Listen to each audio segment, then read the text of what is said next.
Fais une pause, mon frère.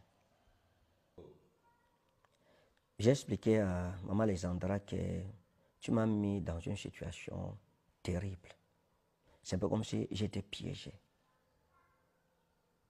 Je t'avais dit, si c'est quelque chose de sérieux, ce que je pense là, moi je ne peux pas m'engager dedans maintenant.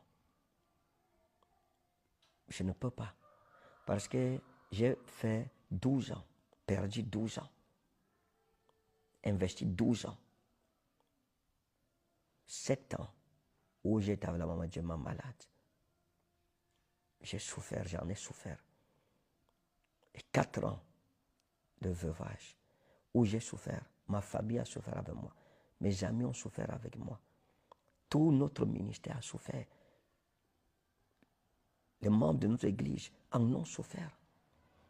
Et ce n'est pas une voie, une souffrance que je peux accepter moi-même revivre là maintenant, ou faire encore entrer les gens dans le même engrenage mortel. Non. À peine je viens de me marier, et à peine on entend encore que, il est encore à l'hôpital avec sa femme. C'est une histoire d'opération. Je lui ai dit, mes ennemis, je leur donnais du pain sur la planche. Je leur donnais de quoi encore me crucifier. Les gens diront quoi? Cette fois-ci, il était trop pressé, il n'a même pas attendu longtemps. Quelques mois seulement, il a sacrifié celle-là. Il y avait ta famille qui dit que je suis sorcier. C'est ton étoile que je suis en train de vouloir voler. Pour pouvoir aller en Europe et tout cela. Je veux te tuer. Comme j'ai tué la maman de Jemima, je lui ai dit, ces prédispositions hostiles contre ma personne ne me donnent même pas la possibilité de risquer une telle situation. Maintenant, le médecin dit qu'il faut une opération urgente. On ne sait pas comment les opérations peuvent se passer. Je veux dire que ta mère qui nie ton état, aujourd'hui, on t'amène pour t'opérer, on va dire quoi?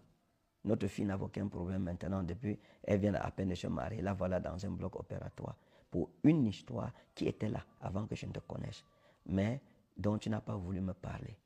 Parce que tu te disais que si tu me dis, il n'y aurait pas eu le mariage, tu avais peur de perdre le mariage. Il fallait être vrai envers moi.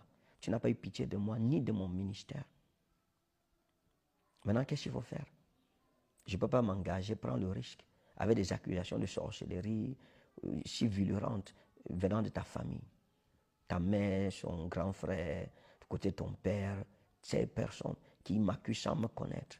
Je ne peux pas.